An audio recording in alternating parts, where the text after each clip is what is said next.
अभी इजराइल को भी तो और नुकसान होगा इसी के साथ साथ। नहीं देखिए, ये कहना आप गलत हो जाएगा या सोचना कि एक अटैकिंग फोर्स अंदर जाए और उसकी कोई कैजुअलिटी ना हो। कैजुअलिटी होगी, लेकिन कितनी कम कर पाते हैं वो कैजुअलिटी, ये एक बहुत बड़ी बात है मेरे हिसाब से कम आप इस पूरे एरिया को, अगर आप जो फोटो में आप दिखा रहे थे और रिकॉर्डिंग में, कम से कम वो 50 से 60 किलोमीटर एरिया चौड़ा है।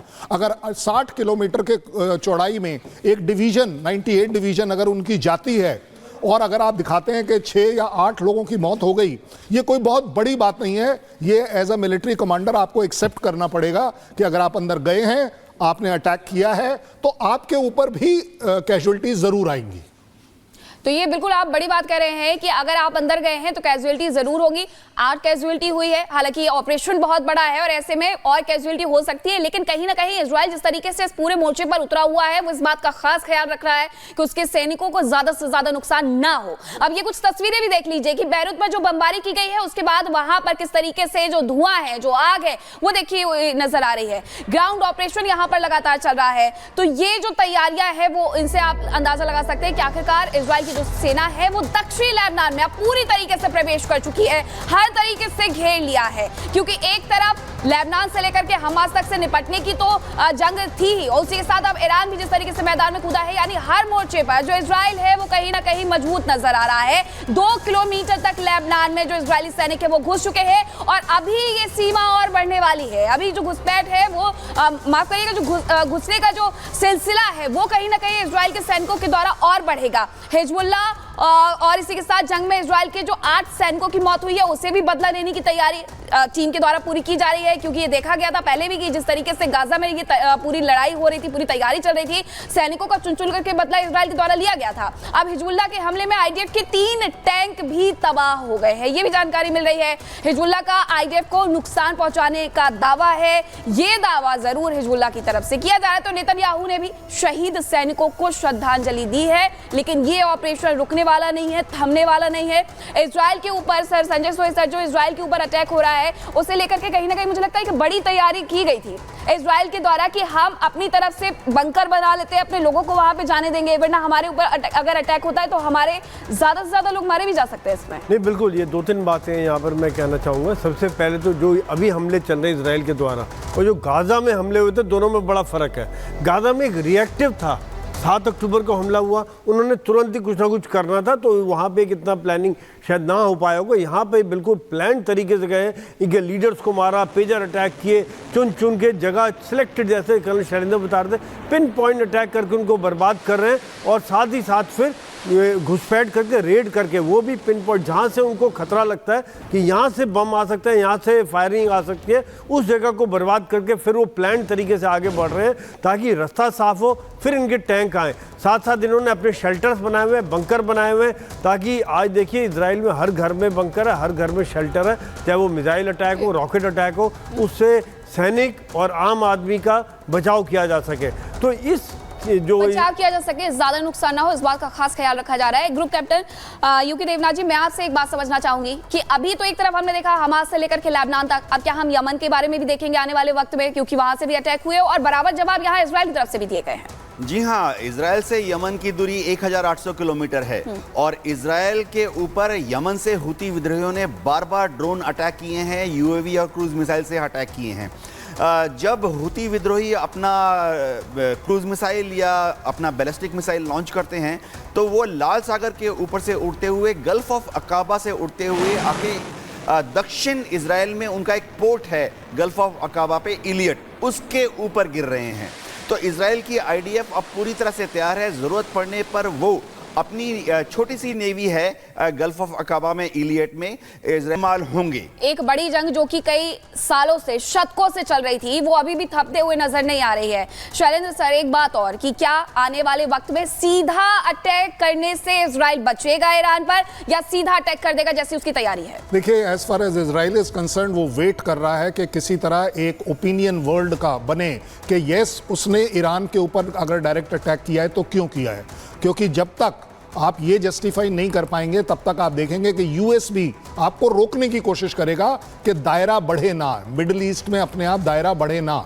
सबसे बड़ी बात। दूसरी बात, उसे ये भी पता है कि ईरान अपने आप में समझदार है जी। कि वो डायरेक्ट अटैक इस तरह का indirect by air by missile ये जरूर करेगा, लेकिन एक जिसको बोलते हैं ना वॉर अटैक, वो अपने आप में ना तो बिल्कुल, उसमें क्योंकि सीधा काबिलियत सीधा है। बचना होगा कि ये सब कुछ फैल जाएगा, बहुत ज्यादा हो जाएगा और बहुत कंट्री तक चला जाएगा। सर आपके पास लौटूंगी, लेकिन कुछ तस्वीरें आ रही हैं वो दिखा देती हूँ, जहां इजराइल लेबनान के साथ साथ सीरिया पर भी ताबड़तोड़ हमला कर रहा है। जाबले में इजरायली सेना ने हथियार डिपो पर हमला किया है, जिसकी ये तस्वीरें सामने आ गई है। सीरिया में इजराइल की तरफ से ये हमला किया गया है और हर एक तस्वीर उसकी सामने आ गई है। किस तरीके से वहां धुएं का गुबार फैला हुआ है वो तस्वीरें आप देख सकते हैं कि आखिरकार जो तबाही शुरू हुई थी गाजा से, अब वो सीरिया तक जा पहुंची है, क्योंकि हर तरीके से ये कहीं ना कहीं खड़े हुए नजर आ रहे थे कि हम हमास के साथ हैं और अब सब तबाही की ओर है। वही इजराइल के तेल अवीव पर ड्रोन अटैक हुआ है। ईरान ने कामिकेज ड्रोन से हमला किया है। ड्रोन हमले से कई गाड़ियों में आग लग गई है।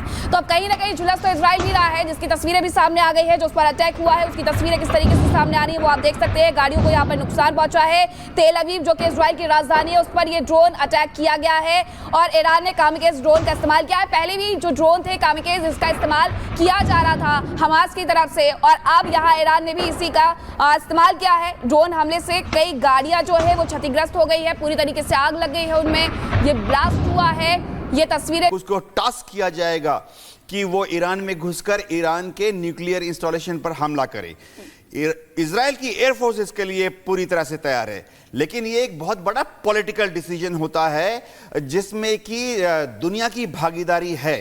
फिलहाल यूरोप के जितने देश हैं, नेटो देश हैं, और तो और अमेरिका है, IAEA है, इंटरनेशनल एटॉमिक एनर्जी एजेंसी, सबकी इजराइल के ऊपर थोड़ा दबाव है कि इजराइल जो है ईरान के न्यूक्लियर पावर प्लांट्स को हमला ना करे। ईरान में एक दो जगह ऐसी है जहां पे इसके पहले मोसाद ने कुछ छोटे छोटे हमले किए थे, खासतौर से ईरान के जो न्यूक्लियर रिसर्च फैसिलिटीज हैं। लेकिन दिक्कत ये आ रही है कि अगर इन पर हमला किया गया तो उसका जो न्यूक्लियर रेडिएशन होगा, न्यूक्लियर डस्ट होगा और न्यूक्लियर फॉल आउट होगा, वो हवा के साथ किसी भी दिशा में उड़ सकता है और तो इससे एक बड़ी हानि भी हो सकती है। लेकिन कर्नल शैलेंद्र, हम क्या ये समझे कि हमने जिस तरीके से 1945 में लोगों ने देखा नागासाकी अटैक होता है, जापान के ऊपर जो अटैक हुआ था, उससे दुनिया ने बहुत कुछ सीखा था। हाँ, हर देश ने अपनी परमाणु शक्ति, परमाणु ऊर्जा को बढ़ाया जरूर है, लेकिन अगर इसका इस्तेमाल कर दिया जाता है इजराइल की तरफ से ईरान के ऊपर, तो उसके साथ साथ और भी तो कंट्री है जो पूरी तरीके से डिस्ट्रॉय हो जाएंगी। जय हिंद, नमस्कार। सबसे बड़ी बात यह है कि न्यूक्लियर वेपन सिस्टम्स एक वो स्ट्रैटेजिक वेपन सिस्टम है जिसके साथ आपकी एक बहुत बड़ी जिम्मेदारी आती है। ऐसा नहीं है कि पाकिस्तान कल सवेरे कुछ भी कर ले, कोई दूसरा तीसरा कुछ भी कर ले।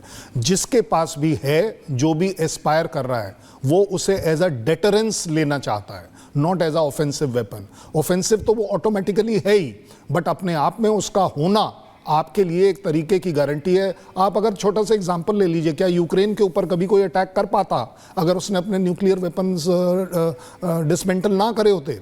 कोई टच नहीं कर पाता। क्यों? क्योंकि उसका स्केयर बहुत बड़ा है, उसका डर दुनिया में बहुत बड़ा है। जहां तक इजराइल की बात है, यस, इजराइल इसको वे जरूर करेगा कि किस तरीके से क्या वो ईरान के न्यूक्लियर प्रोग्राम को 20-25 साल वापस पीछे ले जा सकता है अगर वो किसी भी तरह की फैसिलिटी डिस्ट्रॉय करता है। उसके पास इंटेलिजेंस अच्छी है, उसे मालूम है कि मुझे कहां स्ट्राइक करना चाहिए, अगर जरूरत पड़े तो करे नहीं। लेकिन इस समय जो वेइंग हो रहा है, वो ये वेइंग हो रहा है कि एक, कौन से समय पर जाना है, कहां जाना है और कहां से क्या डैमेज होगा। क्या आप रिफाइनरी को तोड़ना चाहेंगे सो दैट इकोनॉमिक डैमेज हो? क्या आप न्यूक्लियर को तोड़ना चाहेंगे जिससे कि वापस ईरान अपने दोनों ही तरफ देश है वहां पे युद्ध को लेके आने वाले कुछ हालात कैसे हो सकते हैं और हमने क्या कुछ सीखा अपने भूतकाल से। लेकिन अब बात करेंगे IDF का एक्शन और ग्राउंड ऑपरेशन।